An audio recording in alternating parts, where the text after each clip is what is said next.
Hello ladies and gentleman, boys and girls, welcome back to A fresh blog. আমি সৌরজিৎ, তোমরা দেখছো Sourajit blog.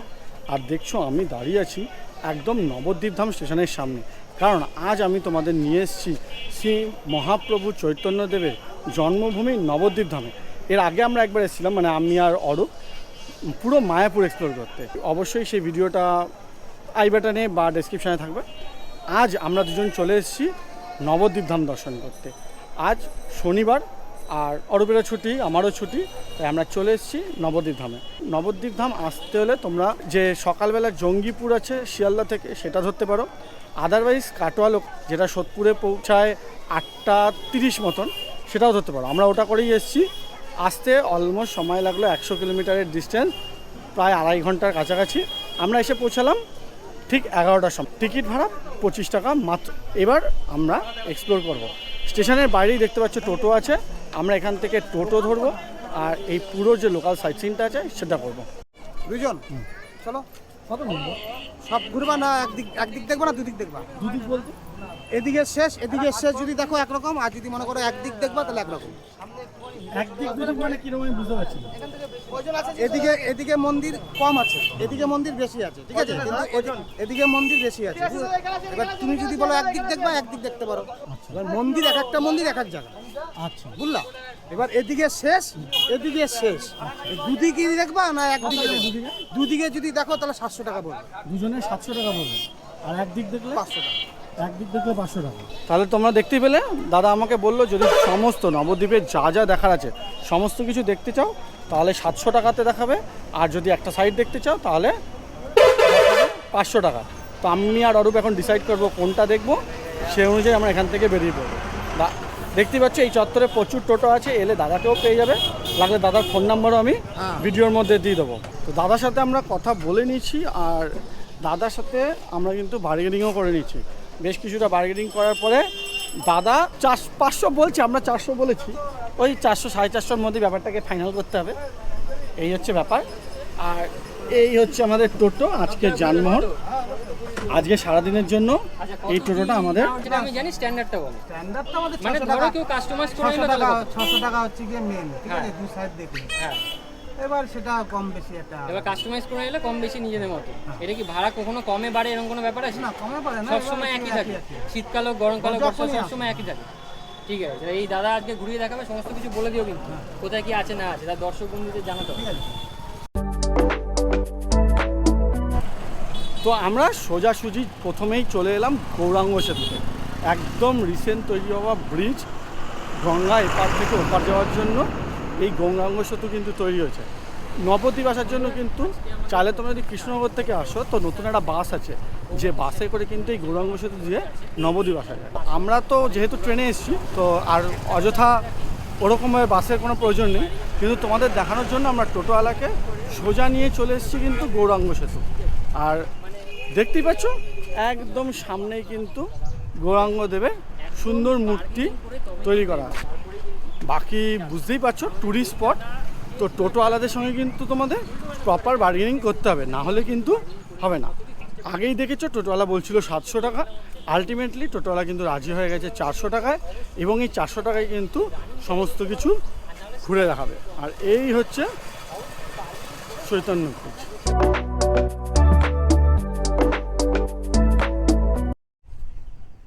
এই হলো গৌরাঙ্গ সেতু থেকে টপ ভিউ। দেখতেই পাচ্ছ গঙ্গা নদী, তার মধ্যে কিছুটা চরও পড়েছে। আর এমনিতেও জানো নবদ্বীপ মায়াপুরের যে নদীটা আছে সেটা কিন্তু ত্রিবেণী, মানে 3টে নদীর সঙ্গম। তো এখানেও 3টে নদীর জলই থাকবে।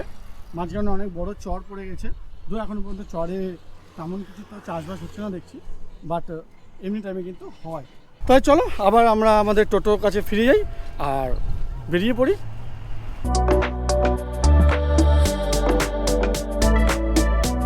পৌঁছে গেলাম আমরা আমাদের দ্বিতীয় জায়গা, সেটা হচ্ছে জল মন্দির। আর দেখলাম বাইরেই দাঁড়ানো রয়েছে আখের রসের কাউন্টার, ঠিক আছে? আগে আখের রস খাবো, তারপরে ভেতরে যাবো। একটা এখনও পর্যন্ত ব্রেকফাস্ট হয়নি, আর সেকেন্ডলি হচ্ছে আখের রস খুব দরকার, কারণ বডি হাইড্রেট রাখতে হবে। বাকি চারিদিকে প্রচুর ব্যাকগ্রাউন্ড নয়েজ আছে।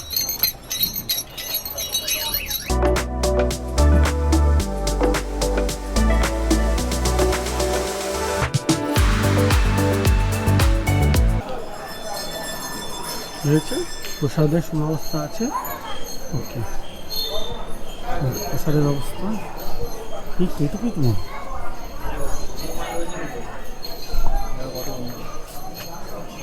মোবাইল দেখতে পাচ্ছ? সাবধানে রাখবে।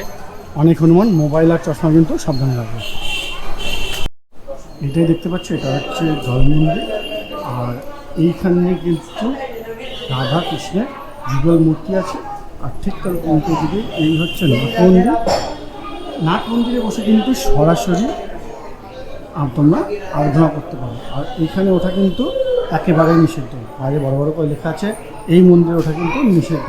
আর যখন দর্শন করবে নিচ থেকে দর্শন করবে। আর এই হচ্ছে পুরো মন্দিরটা। মন্দিরটার চত্বরটা কিন্তু খুব সুন্দর, পুরোটাই শ্বেত পাথর দিয়ে তৈরি, বিশাল বড় মন্দির। ঠিক আছে, খুব বড় একটা মন্দির। এই হচ্ছে পুরো মন্দির চত্বরটা। এই যে মন্দিরটা আছে, এই মন্দিরটাতেও কিন্তু ওঠা একেবারেই বারণ, এখানেও লেখা রয়েছে। আর এখানে কিন্তু চৈতন্যদেবের মূর্তি রয়েছে। আর এই যে দেখতে পাচ্ছ পুরোটা মার্বেলের তৈরি। আর এখানেও কিন্তু লেখা আছে মন্দিরের উপরে উঠবেন না, ঘন্টা। এই আমরা সেকেন্ড জল মন্দিরে কিন্তু ঢুকে পড়ছি। একদম মূল মন্দিরে ঠিক উল্টো দিকের যে মন্দিরটা সেটাও রয়েছে। একদম জলের মাঝখানে দেখতে পাচ্ছ যে মন্দিরটা রয়েছে, এটাকে কিন্তু জল মন্দির বলা হয়। আর এই যে সামনের পুরো পুকুরটা আছে, এই পুকুরটায় কিন্তু প্রচুর প্রচুর মাছ আছে। তোমরা চাইলে এই মাছের খাবার নিয়ে এসে মাছেদের খাওয়াতেও পারো। আর এছাড়া এটা দেখতে পাচ্ছ, এইটা হচ্ছে হরিণের খাবার, কারণ এখানে কিন্তু হরিণ আছে অনেক। আমরা এখন সেই হরিণের কাছেই যাচ্ছি। আমরা হরিণের খাবার কিনে নিয়েছি, সেগুলো কিন্তু দেখাবো। আর এখান থেকে যদি তোমরা জল মন্দিরে যেতে চাও, তাহলে এখানে কিন্তু বোট আছে, বোটে করে জল মন্দিরে গিয়ে পুজো দিয়ে আসতে হয়, কিন্তু পাবলিকের জন্য অ্যালাউড নয়।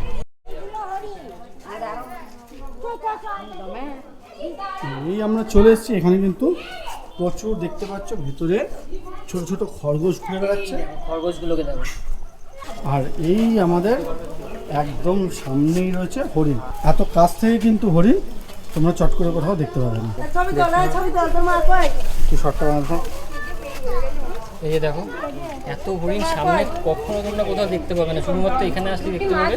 আর এই যে খাবারগুলো দেওয়া হচ্ছে, এগুলো বাইরে গেটের মধ্যেই 10 টাকা করে পাওয়া যায়, কিন্তু তোমরা অবশ্যই আসলে এই খাবারটা কিনে। আফটার অল আমরা হরিণদের খাবার খাইয়ে নিলাম। এবার এখান থেকে আমরা বেরিয়ে পড়বো, কারণ অনেকগুলো জায়গা আছে। আর তার কিছু কিছু জায়গা কিন্তু 12টার মধ্যে আবার বন্ধ হয়ে যায়, এটাও একটা ব্যাপার।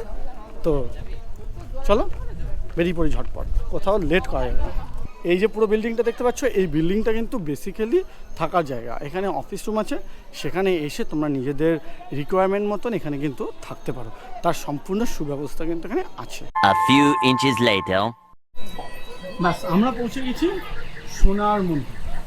এটা হচ্ছে দেখতে পাচ্ছ সোনার মন্দির, মণিপুরেশ্বরী মহারানী ধূমমঞ্জরী দেবীর মন্দির, ডিস্ট্রিক্ট নদিয়া। এই হচ্ছে সেই সোনার মন্দির। আমরা একদম এর পাশে দাঁড়িয়েছি। এই হলো মন্দিরের প্রবেশদ্বার। তাহলে চলো একটু ভেতরের দিকে যাই, দেখি কেমন।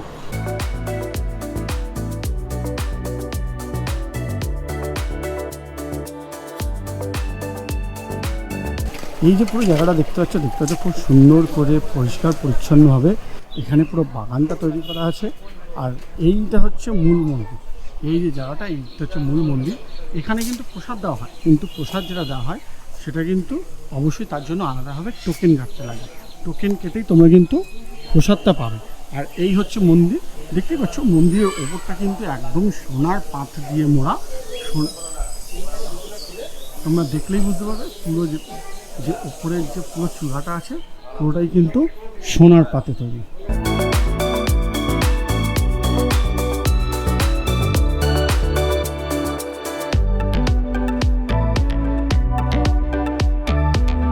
এই যে সোনার মন্দিরে আমরা এসেছি, সোনার মন্দিরের বাইরেই বড় বড় করে লেখা আছে যে প্রসাদ কিন্তু টোকেন কেটে নিতে হয়। এবার টোকেন পাওয়া যায় সকাল 9টা অবধি। টোকেন প্রাইস 120 টাকা পার টিকিট। এটা সকাল 9টার মধ্যে তোমরা যদি এই সোনার মন্দিরে আসছো, তাহলে কিন্তু তোমরা এই টোকেনটা কেটে এখান থেকে প্রসাদ সংগ্রহ করতে পারো। প্রসাদ দেওয়া হয় 12:30 থেকে 1:30 অবধি। আমাদের সোনার মন্দির দর্শন হয়ে গেছে, এবার আমরা সামনের দিকে এগিয়ে যাব। যদিও এখনও পর্যন্ত কিন্তু আমাদের ব্রেকফাস্টটা করা হয়নি, তো দেখবো রাস্তায় যদি সময় পাই তাহলে ব্রেকফাস্টটা করে নেবো। আর বুঝতেই পারছো কীরকম পরিমাণ গরম আছে, টেম্পারেচার চূড়ান্ত। থেকে আমরা পৌঁছে গেলাম কিন্তু গৌরীয় মঠ। দেখতে পাচ্ছ খুব সুন্দর একটা কারুকার্যওয়ালা সিংহদুয়ার সমেত এই দেখতে পাচ্ছ এই হচ্ছে গৌরীয় মঠ। আর এই গৌরীয় মঠের থেকেই কিন্তু হয়েছিলেন প্রভুপাদ, যার দ্বারা পুরো ইসকন প্রতিষ্ঠা। ইসকনের কিন্তু যে কর্ণধার ছিলেন তিনি কিন্তু এইখান থেকে সেই প্রভুপাদ কিন্তু এই মঠেরই দীক্ষিত। এই মঠে আমরা ভেতরে যাব, কিন্তু তোমাদের এরপরে আর দেখাবো না, কারণ এখানে লেখাই আছে তিনি কিন্তু ফটোগ্রাফি ভিডিওগ্রাফি স্ট্রিক্টলি প্রহিবিটেড। আর যদি করতে দেখা যায় তাহলে কিন্তু 500 টাকা ফাইন আছে। এরপরে আর আমরা করবো এই যে আমরা গৌরীয় মঠ থেকে বেরোলাম, এখানে যদি তোমরা প্রসাদ চাও তাহলে কিন্তু সকাল 9টা থেকে 10টার মধ্যে পৌঁছাতে হবে। সেই সময় টিকিট দেওয়া হয়। সকালের প্রসাদের জন্য 50 টাকা, রাতের প্রসাদের জন্য 40 টাকা। আজকে যেহেতু একাদশী, তো আজকে প্রসাদে কিন্তু শুধু ফলমূলই আসবে। বাট আমরা এসেছি প্রায় 12টা, তো এখানে এই মুহূর্তে টিকিট পাওয়া যাচ্ছে না। বাকি এখানে কিন্তু রুম আছে, সেখানেও চাইলে তোমরা থাকতে পারো। আর রুম কিন্তু সকাল 8টার মধ্যে খালি করে দিতে হয়। তো আমাদের এই গৌরীয় মঠ দেখা তো দর্শন শেষ হয়ে গেল। চলো এবার বেরিয়ে পড়ি ঝটপট। তো নবদ্বীপ মন্দির নগরী, তাই জন্য রাস্তাঘাট কিন্তু একদম পুরনো শহরের মতো একদম সরু সরু। তো তোমরা যদি কেউ 4 চাকা নিয়ে আসছো তাহলে কিন্তু সমস্যা হবে। যদি কেউ বাইক নিয়ে আসছো তাহলে কিন্তু তাদের জন্য কোনো প্রবলেম নেই। এই আমরা ঘুরতে ঘুরতে আবার একটা মন্দিরের কাছে কিন্তু চলে এসেছি। আর এই পৌঁছালাম আমরা সোনার গৌরাঙ্গ দর্শনে। এই দেখতে পাচ্ছ সোনার গৌরাঙ্গ শ্রী প্রভু শ্রী মন্দির। এই যে সোনার গৌরাঙ্গ দেখার গেট, এখান দিয়ে কিন্তু আমরা ভেতরে যাব। জুতো নিয়ে ভেতরে যাওয়া কিন্তু একদম বাড়ান। তো চলো আগে আমরা ভেতরে যাই আর দর্শন করি সোনার গৌরাঙ্গ। আফটার অল আমাদের সোনার গৌরাঙ্গ কিন্তু দর্শন হয়ে গেল। খুব সুন্দরভাবে আমরা দর্শন করেছি।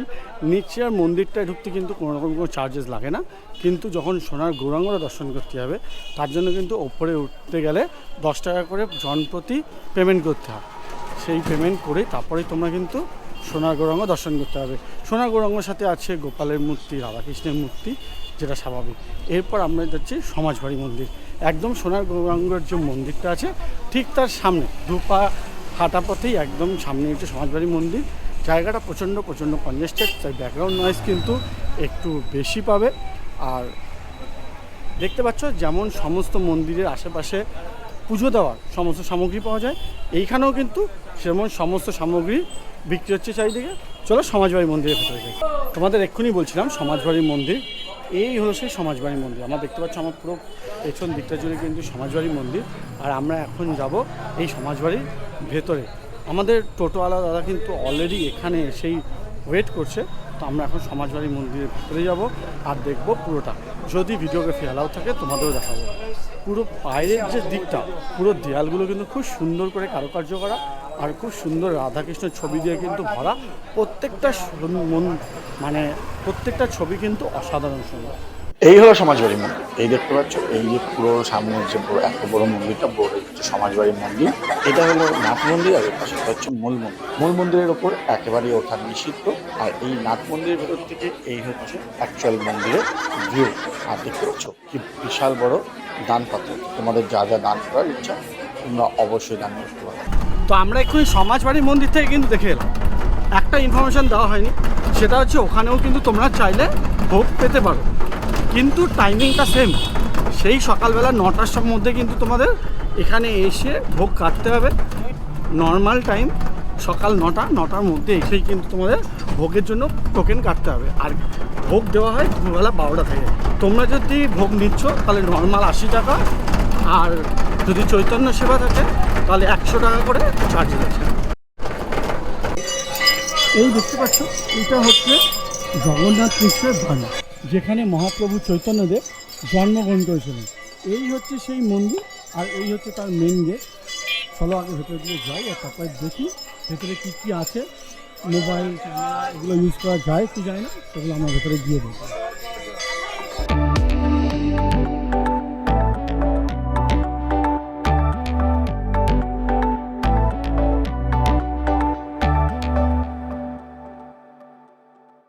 মায়ের জন্মস্থান তো আমরা ঘুরে দেখলাম, আর ঠিক জন্মস্থানের ভেতরেই দেখলাম আমরা খুব সুন্দরভাবে একটা পার্ক তৈরি হচ্ছে। এখনও কমপ্লিট হয়নি, কিন্তু একটা খুব সুন্দর পার্ক তৈরি হচ্ছে। তাই আমরা ভাবলাম একটু দেখে যাই যে কীরকমভাবে তৈরি হচ্ছে। এই মন্দিরটা কিন্তু প্রত্যেক দিন সকালবেলা 6টা থেকে দুপুর 1টা অবধি, বিকেলবেলা 4টে থেকে রাত্রি 8টা অবধি খোলা থাকে। তো এলে এই টাইমের মধ্যে আসবে। মাঝখানে যে টাইমটা 1টা থেকে 4টে, এই টাইমের মধ্যে কিন্তু আসবে না। ইউজুয়ালি টোটোওয়ালা যারা তোমাদের সঙ্গে থাকবে তারা আগে থেকেই বলে দেবে যে তাড়াতাড়ি করতে, না হলে বন্ধ হয়ে যাবে। আমরা পৌঁছে গেছি নরহরি ধামে। এই দেখতে পাচ্ছ, এটা হচ্ছে নরহরি ধাম, যার মেন আকর্ষণ হচ্ছে 60 ফুট উঁচু চৈতন্য মহাপ্রভুর মূর্তি। আর এই হচ্ছে টিকিট মূল্য মাত্র 10 টাকা। এই 10 টাকার টিকিট কেটে কিন্তু তোমরা ভেতরে যেতে পারবে। তো চলো আমরা সোজাসুজি ভেতরের দিকে চলে যাবো।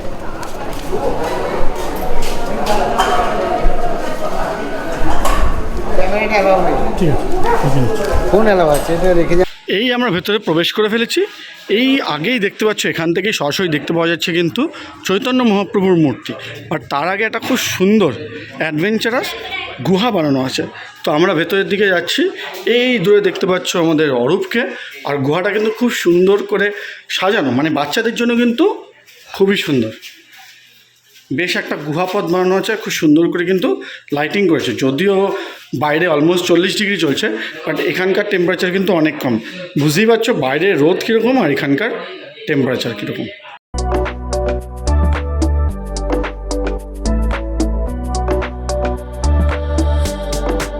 এই আমরা গুহা থেকে বেরিয়ে পড়েছি। আর এই দেখতে পাচ্ছ 60 ফুট উঁচু শ্রী চৈতন্যদেবের মূর্তি। কিন্তু পুরো মূর্তিটা সম্ভবত কনস্ট্রাকশনের জন্য বা কালারিংয়ের জন্য কিন্তু পুরোটাই বাঁশের স্ট্রাকচার দিয়ে ঘেরা, বাট দেখতে পাওয়া যাচ্ছে। আর এই পুরো যে জায়গাটা আছে, পুরো জায়গাটা দেখতে পাচ্ছ, এটা কিন্তু খুব সুন্দরভাবে সাজানো আছে। মানে এর আগেও তোমাদের আমি দেখিয়েছিলাম পুরো পুরীর যে গুপ্ত বৃন্দাবন দেখিয়েছি, একদম সেরমভাবে কিন্তু সাজানো রয়েছে। দেখতেই পাচ্ছ এখানে রাধা কৃষ্ণের মূর্তি আছে এবং নিত্যরত অবস্থায় রয়েছে। চারিদিকে কিন্তু খুব সুন্দর করে সাজানো। এই জায়গাটা ঘুরতে কিন্তু বেশ সময় লাগে। তো তোমরা যখনই আসো তাড়াতাড়ি আসো, একটু বেশি বিকেলের দিকে এলে কিন্তু অনেক কিছু মিস হয়ে যাবে। আর আমার বাঁদিকে দেখতে পাচ্ছ বজরংবলীর মূর্তি, আরও অনেক মানুষজনের মূর্তিও কিন্তু আছে।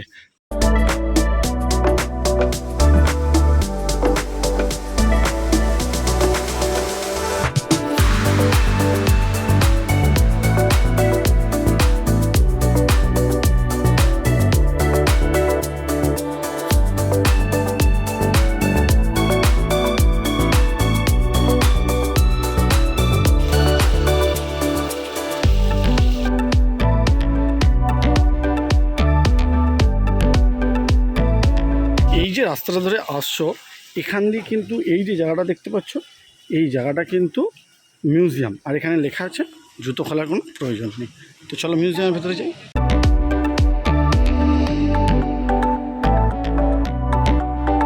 কিন্তু মিউজিয়ামের ভেতরে ঢুকলেই দেখতে পাবে, একদম ঢোকার সামনেই রয়েছে শ্রীকৃষ্ণর মূর্তি, আর তারপরে কিন্তু দেখতে পাচ্ছ শ্রী জগন্নাথ দেবের মূর্তি।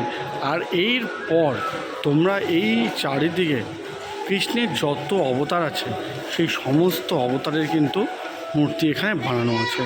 এই দেখতে পাচ্ছ, এই হলো কলিযুগের লীলা।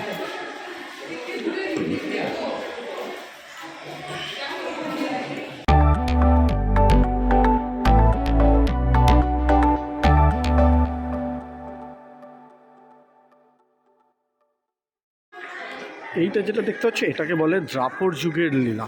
প্রত্যেকটা জিনিস, প্রত্যেকটা মূর্তি কী এবং তার কি বৈশিষ্ট্য আছে তা কিন্তু ওপরে লেখা রয়েছে। তো তোমরা চাইলেই যখন দেখবে, প্রত্যেকটা কিন্তু তোমরা নিজেরাই পড়লে বুঝতে পেরে যাবে কোনটা কি আছে।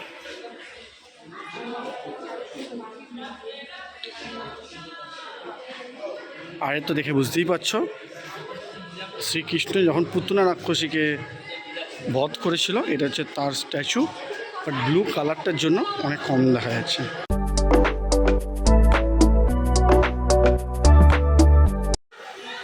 তো আমরা মিউজিয়াম দেখে বেরিয়ে পড়েছি, এরপর আবার যাব বাইরের দিকে। তবে তোমরা যখনই আসছো এটা কিন্তু মিস করবে না। আমরা আগেই বলেছি এই জায়গাটা কিন্তু যথেষ্ট বড়। তো এলে কিন্তু একটু সময় নিয়ে আসবে। আর যদি সঙ্গে বাচ্চাদের সঙ্গে আসো, তাহলে তো তাদের কিন্তু খুবই ভালো লাগবে, মানে একদম বেস্ট প্লেস। তো অবশ্যই তোমরা কিন্তু মিস করবে না। তোমরা যখন মিউজিয়াম থেকে বেরোবে, তখনই কিন্তু যে গুহাটার ভেতর দিয়ে আমরা এলাম সেটা দেখতে পাবে। আর তার উপর কিন্তু তোমরা বদ্রীনাথ, কেদারনাথের সুন্দর রেপ্লিকা তৈরি করা আছে সেটাও দেখতে পাবে। আর সঙ্গে এই যে পুরো ঝর্ণাটা বানানো আছে এইটাও কিন্তু দেখতে হবে। খুব সুন্দরভাবে কিন্তু এটা বানানো আছে, এটা কিন্তু বেশ ভালো। এবার সোজাসুজি দেখতে পাচ্ছ এই শ্রী চৈতন্যদেবের 7 ফুটের মূর্তি, আর সামনেই রয়েছে তার পাদুকা। টোটাল যে ডেসক্রিপশন আছে পুরোটাই কিন্তু এখানে লেখা রয়েছে। নরহরি শ্রীকৃষ্ণ চৈতন্য সেবামুষেন, আর এখানে লেখা রয়েছে পুরো ইনফরমেশনটা কিন্তু এখানে লেখা রয়েছে। আমি এর একটা ছবি তুলে তোমাদের দিয়ে দেবো, চাইলে তোমরা পড়ে নিতে পারো। A few moments later. Time update 1:35, আর আমরা এখন পৌঁছে গেছি পোড়ামাতলা মন্দিরে। এর আগের বার যখন এসেছিলাম তখনও এখানে এসেছিলাম, এইবারও এখানে এসেছি। আগের বারের ভিডিওটা আগের চ্যানেলে আছে, চাইলে তোমরা গিয়ে দেখে আসতে পারো। আপাতত দর্শন করি পোড়ামাতলা মন্দির, কিন্তু আমরা পুজো তো দেবো না। কিন্তু দেখতেই পাচ্ছ এই যে পুরো চত্বরটা কিন্তু অন্যান্য মন্দিরের চত্বরের মতনই, একদম পুরো পুজোর জিনিসে কম্প্যাক্ট।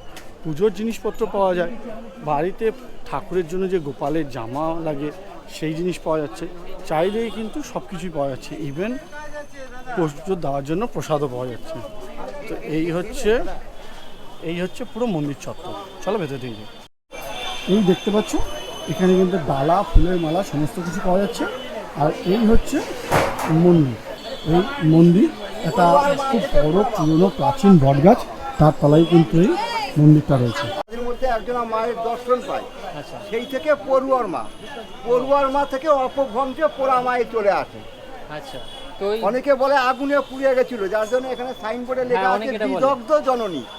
দগ্ধ মানে পোড়া, আচ্ছা বিদগ্ধ মানে পণ্ডিতদের বলা হতো বিদগ্ধ। আচ্ছা সেই বিদগ্ধদের জননী এই পোড়া মা।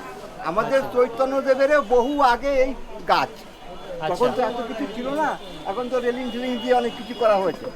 তখন এই সমস্ত জায়গা সম্পূর্ণ মাটি ছিল, এখান দিয়ে সমস্ত ছিল। তখন আর কি মানে মোটামুটি পণ্ডিতদের এখানে মনে টোল সংস্কৃত টোল ছিল। আচ্ছা আচ্ছা। হ্যাঁ, সংস্কৃত টোল ছিল, স্কুল ছিল actually হ্যাঁ, সেই টোল বাড়ি।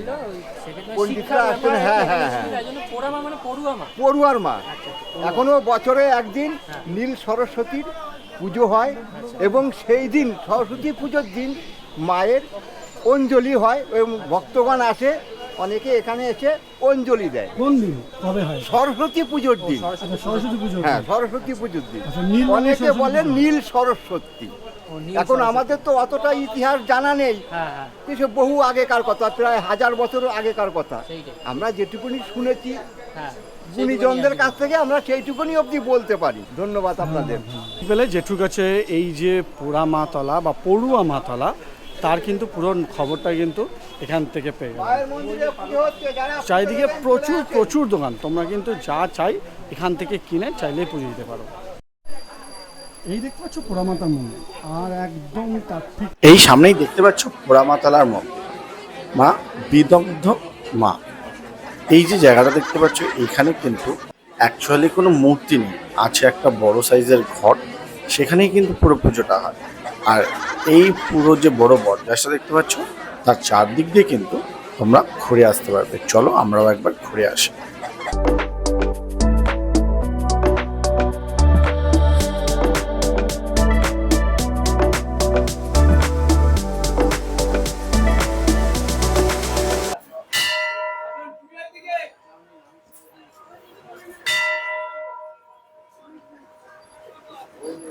পাশেই দেখতে পাচ্ছ মা ভবতারিণী মন্দির। এই রয়েছে মা ভবতারিণী দেবী, ঠিক আছে। আর ঠিক উল্টো দিকে আছে মহাদেবের মন্দির। চলো একবার মহাদেবের মন্দির ঘুরে আসি, আর একবার ভালো করে মা ভবতারিণীকে দেখে নেব।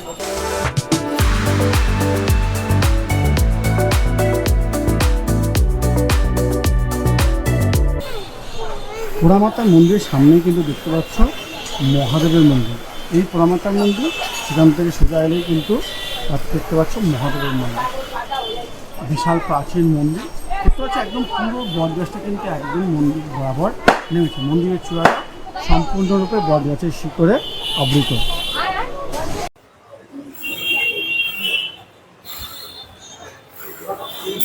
এই দেখো মহাদেব রয়েছে, শিবলিঙ্গ।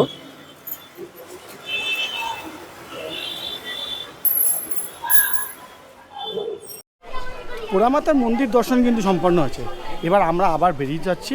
এবার আমরা সোজা যাব ঘাটের দিকে, কারণ ওখানে গিয়ে আমরা পার করে যেভাবে এসছি ঠিক সেভাবে ফিরবো না। আমরা যেভাবে মায়াপুর থেকে ফিরি, মানে কৃষ্ণনগর থেকে ট্রেন ধরে সেইভাবেই ফিরবো। যেহেতু একদিনের ট্রিপে এসছি, তো 3:20 যে কৃষ্ণনগর লোকালটা আছে সেটা ধরতে হবে। তো এবার কিন্তু সেদিকেই যাবো, পাক্কা 2টো বাজে। আর আপাতত এবার আমাদের সমস্ত সাইট সিন দেখা হয়ে গেছে। আমরা আগে যাব এখানকার ফেমাস মিষ্টান্ন ভাণ্ডার, সেখানে গিয়ে আমরা টেস্ট করব এখানকার ক্ষীর দই। এই হলো মিষ্টান্ন ভাণ্ডার। আর তারপর আমরা কিন্তু লঞ্চ নিয়ে সোজা চলে যাবো ওই পারে। দুটো ক্ষীর দই হবে ছোটো ছোটো, 28 টাকা। দুটো ক্ষীর দই হবে ছোটো ছোটো, 28 টাকা। এইসব ভার বড় বড় ভার 28 টাকা। এই দেখতে পাচ্ছ, দুজনের জন্য ধরে নিয়ে নিচ্ছি, আগে খেয়ে নিই। এই দেখতে পাচ্ছ এখানকার লাল দই নিয়ে নিচ্ছি, এক একটা 100 গ্রাম করে, এক একটা দাম হচ্ছে 28 টাকা করে। তো দেখি টেস্ট করে কেমন হচ্ছে।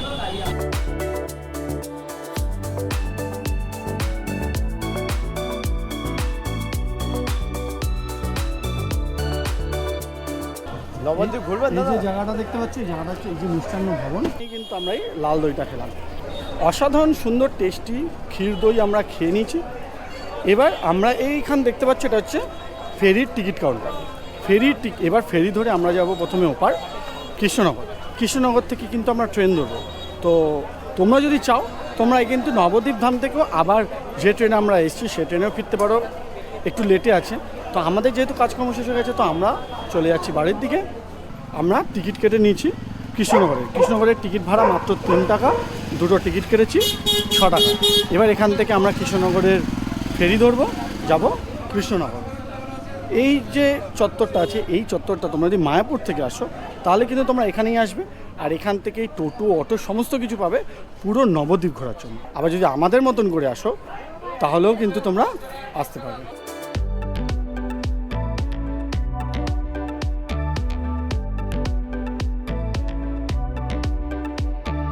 দেখতে পাচ্ছ আমাদের ফেরি চলে এসছে, এর আগেরটা আমাদের মিস হয়ে গেছে। এই হলো আমাদের ফেরি, বিশাল বড় নৌকা। আর এই যে পুরো জায়গাটা দেখতে পাচ্ছ, এই জায়গাটা হচ্ছে মায়া। আর আই গেস তোমরা কোথাও দেখতে পাচ্ছ আমি জানি না, তো জুম করে দেবো। ওই জায়গাটা হচ্ছে মায়াপুর, আর বিশ্বের সবচেয়ে বড় মন্দির।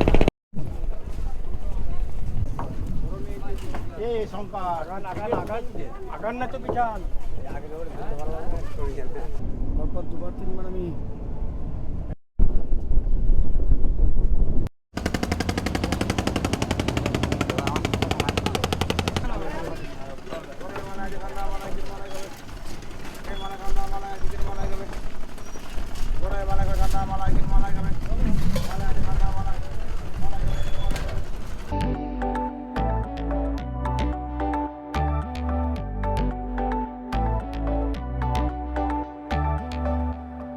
যাক, আফটার অল একটা মানে লম্বা অটো চেপে আমরা পৌঁছে গেছি কৃষ্ণনগর স্টেশনে।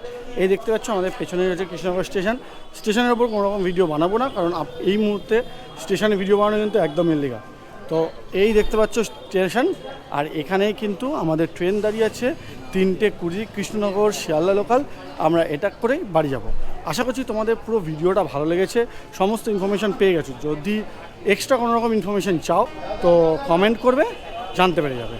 ভিডিওটা ভালো লাগলে অবশ্যই ভিডিওটা লাইক করে দেবে। আর যারা এরকম নবদ্বীপ আসতে চাইছে বা মায়াপুর আসতে চাইছে, তাদের সঙ্গে কিন্তু ভিডিওটা শেয়ার করতে ভুলবে না। Thank you making part of a day. I'll so soon to the next blog. Until next time, signing out Sarijit, bye by.